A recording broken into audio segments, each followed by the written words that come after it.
Students, आज हम chapter 6 की बात करेंगे, that is molecular basis of inheritance. जैसा आपको पता है कि हम इनहेरिटेंस पैटर्न्स को स्टडी कर चुके हैं। देखिए, सबसे इंपॉर्टेंट चीज़ ये है कि हमने जो पिछले चैप्टर्स हैं उनमें क्या क्या स्टडी किया। सबसे पहले तो हमने इनहेरिटेंस पैटर्न को स्टडी किया और हमने ये भी किया कि ये जो पैटर्न है इनका जेनेटिक बेस क्या था, that is the genetic basis of such pattern. ये हम स्टडी कर चुके, हम मेंडेलियन जेनेटिक्स की बात कर चुके और उसमें हमने देखा कि किस तरह से जो करेक्टर्स हैं वो एक जनरेशन से दूसरी जनरेशन तक ट्रांसफर होते हैं या उनकी इनहेरिटेंस होती है। और आपको पता है कि जब मेंडल की हम बात कर रहे थे तो मेंडल ने ये चीज बताई थी कि जो इनहेरिटेंस को कंट्रोल करते हैं या जो इनहेरिटेंस पैटर्न को रेगुलेट करते हैं वो फैक्टर्स होते हैं। फैक्टर्स टर्म मेंडल के द्वारा दी गई थी कि कोई ना कोई ऐसी चीज होती है जो गैमेट्स के रूप में पेरेंट्स से प्रोजनी तक जाती है, और उन्होंने बोला था कि ये फैक्टर्स होते हैं। पर ये जो फैक्टर्स होते हैं इनका नेचर क्या होता है ये मेंडल को नहीं पता था। That is the nature of those factors regulating the pattern of inheritance was not clear. अब उसके बाद जैसे जैसे स्टडी होती गई और तकरीबन एक सेंचुरी के अंदर मेंडल के बाद ये क्लियर हो गया कि जो जेनेटिक मटेरियल है वो क्या है। आज हम जानते हैं कि जेनेटिक मटेरियल जो है वो डीएनए है। जेनेटिक मटेरियल क्या है?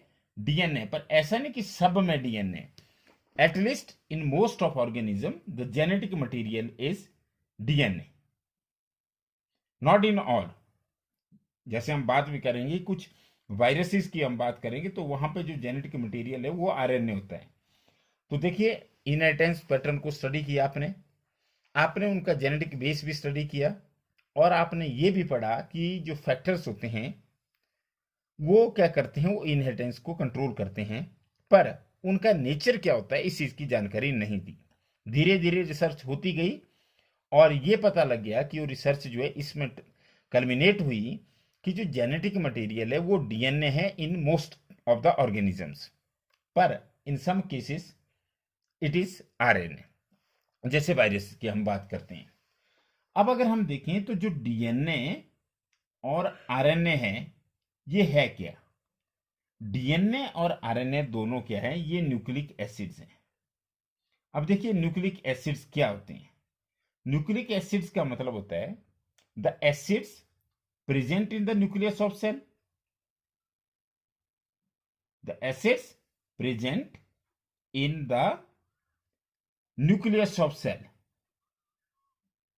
सेल के न्यूक्लियस में जो एसिड होते हैं उन्हें कहते हैं न्यूक्लिक एसिड्स। और न्यूक्लिक एसिड्स का अगर हम एग्जांपल करें तो वो डीएनए और आरएनए होगा। अब देखिए, नाम से भी पता लग रहा है डीएनए। डीएनए मतलब डीऑक्सी राइबो न्यूक्लिक एसिड, और RNA, RNA means ribo nucleic acid.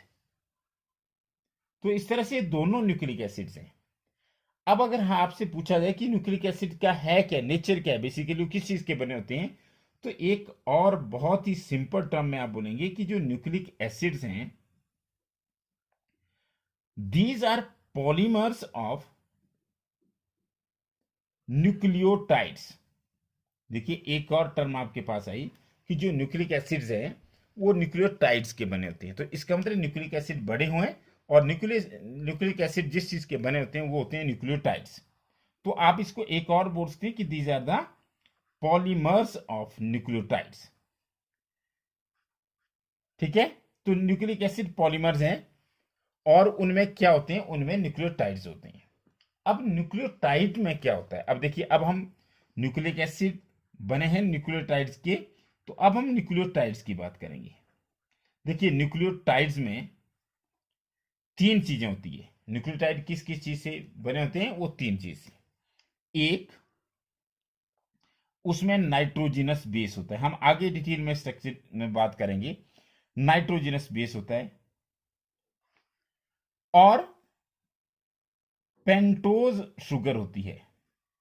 अब देखिए, मैंने आपको ये बताया कि जो शुगर मॉलिक्यूल है वो पेंटोज है, मतलब वो 5 कार्बन वाला है। That's why it is called as pentose sugar. ये हम फिर डिस्कस करेंगे कि जो पेंटोज शुगर है वो अगर हम डीएनए में देखें तो डीएनए में होती है डीऑक्सीराइबोज, होगी पेंटोज ही, पर उसको बोलेंगे डीऑक्सीराइबोज। हम स्ट्रक्चर देखेंगे उसके कि डीऑक्सी क्यों बोला जाता है, कैसे उससे ऑक्सीजन एक कम होती है और कौन सी पोजीशन पे होती है। और दूसरा, अगर आरएनए में हम बोलें तो उसी पेंटोज शुगर का नाम है राइबोज। क्लियर। अब तीसरा जो इसमें होता है, इसमें होता है एक फॉस्फेट ग्रुप या फॉस्फोरिक एसिड। अब देखिए, मैंने आपको अभी तक बताया कि genetic material basically nucleic acids होते हैं, और उनमें से भी जो सबसे ज्यादा न्यूक्लिक एसिड होता है जो जेनेटिक मटेरियल एक्ट करता है वो डीएनए होता है। अब डीएनए क्यों जेनेटिक मटेरियल होता है ये पूरा हम इस चैप्टर में स्टडी करते जाएंगे। लेकिन यहां हमें पढ़ रहे हैं कि न्यूक्लिक एसिड्स होते क्या हैं। तो न्यूक्लिक एसिड, एक तो एसिड ऐसे होते हैं जो सेल के न्यूक्लियस में होते हैं, और these are polynucleotides, means these are the polymer of nucleotides. अगर न्यूक्लियोटाइड्स को हम जोड़ते जाएं तो क्या बन जाएंगे, न्यूक्लिक एसिड्स। अब जो न्यूक्लियोटाइड्स है वो खुद 3 चीजों के बने होते हैं। एक नाइट्रोजिनस बेस के, दूसरा पेंटोज शुगर, और तीसरा फॉस्फेट ग्रुप। जैसे अगर मैं सिंपल डायग्राम बनाऊं बिना किसी कार्बन दिखाए, बिना किसी मॉलिक्यूल को, तो ये समझ लीजिए आप, मान लीजिए ये एक नाइट्रोजनस बेस है, ये हमारे पास पेंटोज शुगर है, मैंने इसको पी एस लिखा, और ये यहां पर हमारे पास क्या है, एक ये फॉस्फेट ग्रुप है। तो इस तरह से हम इसको सिंपल स्ट्रक्चर बना रहे हैं। अब इस फॉस्फेट ग्रुप को आप सिंपल पी के रूप में भी प्रेजेंट कर सकते हैं। तो इसका मतलब है कि जो हमारे पास न्यूक्लियो एसिड होते हैं या न्यूक्लियोटाइड होते हैं, क्योंकि न्यूक्लिक एसिड के अंदर न्यूक्लियोटाइड होते हैं, तो आप सीधा बता सकते हैं कि न्यूक्लियोटाइड इज इक्वल टू किसके बराबर होंगे, nitrogenous base plus pentose sugar plus phosphate group या फॉस्फोरिक एसिड। क्लियर। अब न्यूक्लियोटाइड में देखिए एक और चीज बन सकती है।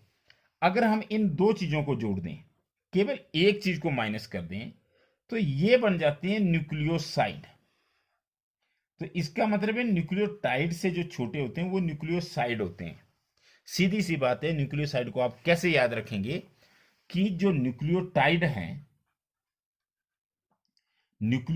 है उसमें से क्या करो, फॉस्फेट को साइड में कर दो, देन इट बिकम न्यूक्लियोसाइड। तो अगर आपसे बोलें कि छोटा कौन है, तो छोटा है न्यूक्लियोसाइड, क्योंकि न्यूक्लियोसाइड में केवल दो ही चीजें हैं, एक नाइट्रोजनस बेस और एक पेंटोज शुगर।